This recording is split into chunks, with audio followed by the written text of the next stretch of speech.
É curioso que nas apresentações todas que ouvimos viagens, ouvimos história, ouvimos conhecimento, ouvimos cultura, ouvimos emoção e a única coisa que eu consigo pensar é em vinho.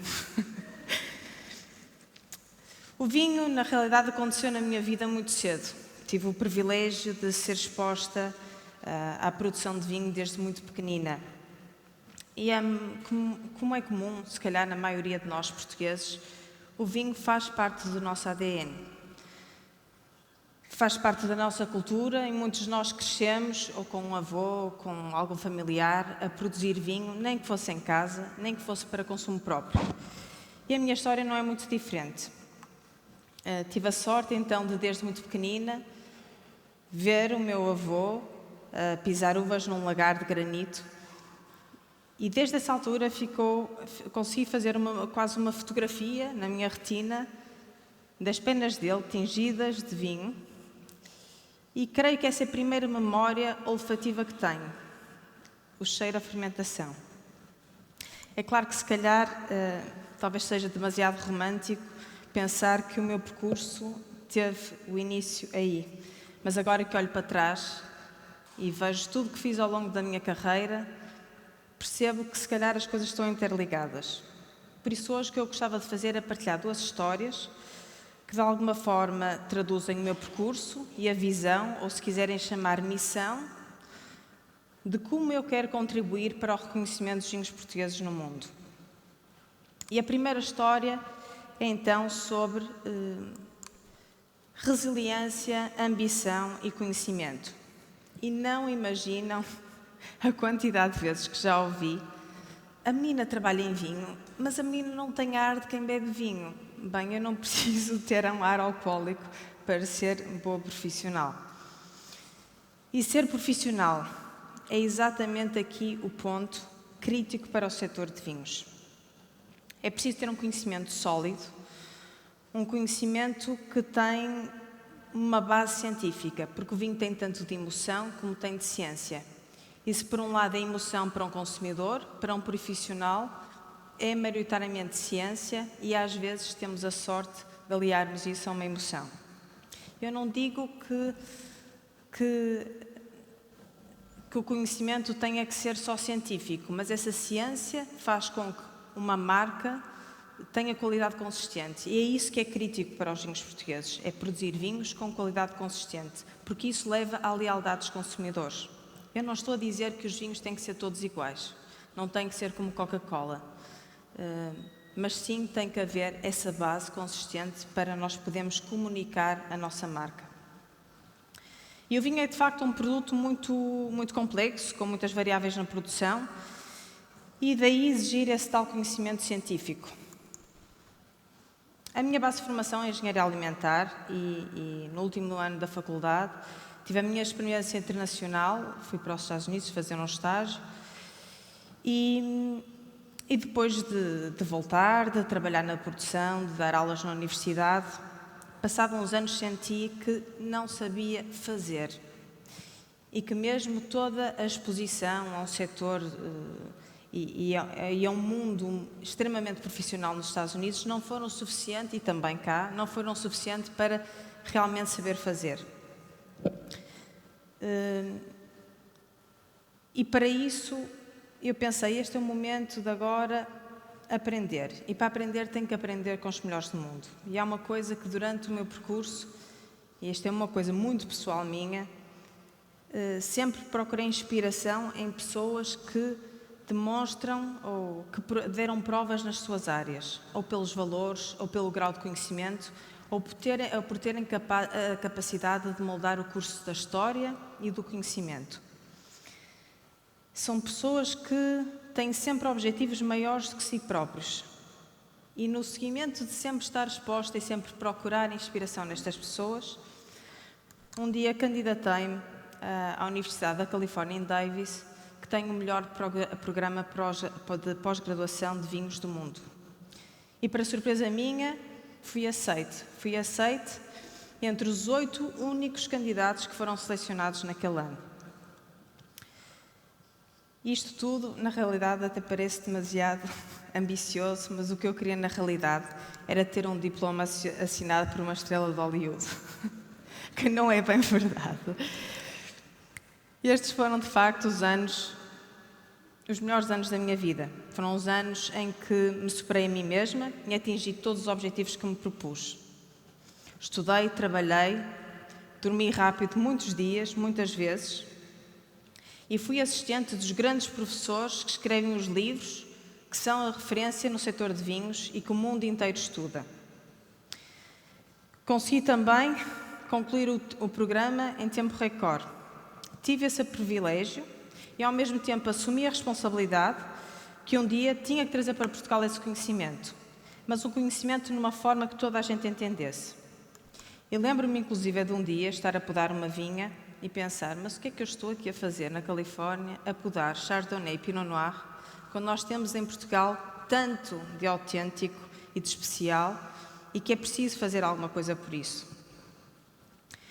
Existe potencial em Portugal para produzir vinhos com o que eu chamo de sense of place.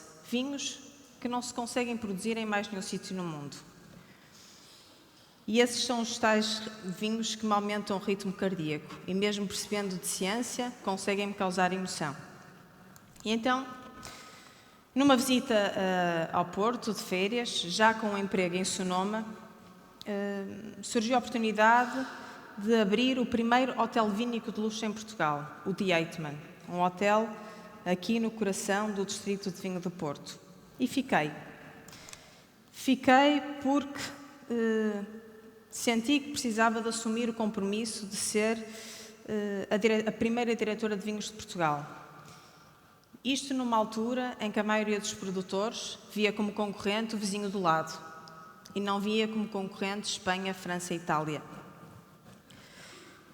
Fiquei porque queria participar nessa mudança e deixei para trás o meu Mercury Grand Marquis de 82, deixei a casa, deixei o carro, deixei todas as minhas coisas e voltei passado 1 ano e meio para recolher tudo. E aqui começa a segunda história. Uma história sobre criar pontes e desmistificar o vinho, que na realidade é a resposta à pergunta que mais me fazem. Mas o que é que faz uma diretora de vinhos? Cria pontes e desmistifica o vinho. Se perguntarem ao meu filho, ele diz, como já aconteceu na escola, a minha mãe trabalha num hotel e bebe vinho o dia inteiro. Que não é verdade. Eu provo, mas não bebo. Isto fora de contexto pode levar a más interpretações. Provo, de facto, muitos vinhos. E em 18 anos de carreira, provavelmente provei mais de 50 mil vinhos. Provo porque essa é a única forma de calibrar o meu sensor, o nariz. É a única forma de conhecer e reconhecer o perfil sensorial de cada um dos produtores. E porque tenho o conhecimento científico, tenho a capacidade de, quando provo, perceber exatamente o que é que o enólogo fez quando produziu o vinho. Sem nunca sequer termos falado. Então, o que faço é construir pontes. Fazer pontes entre quem produz o vinho e entre quem o consome. E aqui o que é crítico é que é fazer?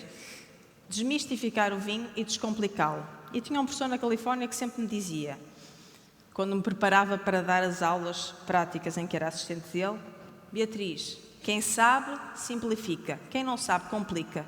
E o setor de vinho já tem imensas coisas complicadas. É tão complicado que não se consegue perceber as castas, o estilo de vinho, as regiões, a linguagem técnica e um idioma que quase que ninguém consegue entender. E quantas vezes é que já ouviram a frase, eu gosto imenso de vinho, mas não percebo nada? Claro que percebem. Sabem se gostam e se não gostam. E isso basta. Às vezes não é preciso dissecar o tanino, ou o aroma a frutos vermelhos, ou o aroma a bergamota. É só preciso provar o vinho e dizer se gosta ou se não se gosta.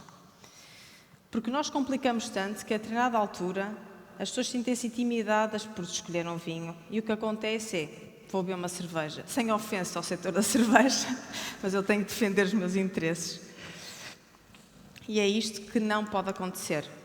E então o que eu queria partilhar hoje é uma ferramenta que criei e que muito me orgulho. É uma das cartas de vinhos do The Eijkman que se chama Wine Journal. E o Wine Journal é uma carta de vinho editada em modo de revista, que retrata toda a dinâmica de vinhos que faz o The Eight-Man um hotel vinho de luxo, começando com as parcerias com os vários produtores nacionais, de norte a sul do país e das ilhas, a seleção da loja, a seleção da garrafeira, a quantidade de jantares vínicos, que foi aí que conheci o Luís, todas as masterclasses, todos os eventos de consumidores, as Sunset Wine Parties, o Christmas Wine Experience, tudo que fazemos acerca de vinhos no Eight-Man e que o torna um hotel vínico de luxo. E esta carta, em vez de estar organizada por regiões ou por estilos de vinho, está organizada por personalidades. Por personalidades ou características que todos nós nos conseguimos relacionar. Pode ser um vinho icónico, pode ser um vinho famoso, pode ser uma nova tendência. E a descrição que é feita nunca é feita de uma forma sensorial. É uma linguagem para o consumidor. Nunca falo que o vinho tem o tanino. Nunca falo do aroma à bergamota ou frutos vermelhos. A descrição refere sempre o porquê de nós identificarmos aquele vinho como clássico, ou como uma nova tendência, ou como um vinho icónico. E recentemente fez com que o Eight-Man, este tipo de abordagem, fez com que o Eight-Man tenha ganho a melhor carta de vinhos regional do mundo. Nós não temos os vinhos mais caros, nós temos os vinhos mais icónicos, mas nós temos personalidade e é essa personalidade que nós temos que desmistificar e descomplicá-la para que as pessoas possam efetivamente escolher vinho. Isto é fantástico e posiciona Portugal no radar mundial e desmistifica a quase impossível escolha para as pessoas que insistem no "eu não sei nada de vinho". Porque, realisticamente, nós não temos todos que ser experts. O vinho tem tanto de emoção como tem de ciência. E os consumidores é que têm o privilégio de só sentir a emoção.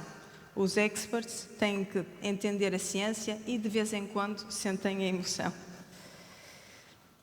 E os vinhos que, na realidade, aumentam o ritmo cardíaco são os vinhos que têm a capacidade de fintar o meu sensor, o meu nariz, e me fazer viajar para a vinha de onde tem a origem. São os tais vinhos com sense of place, os vinhos autênticos que falava. E cada um de nós tem o seu. E a maior parte não tem que dissecar o aroma a frutos vermelhos, nem saber do tanino, nem no aroma à bergamota. Temos só que beber aquilo que gostamos e dizer gosto ou não gosto. Muito obrigada.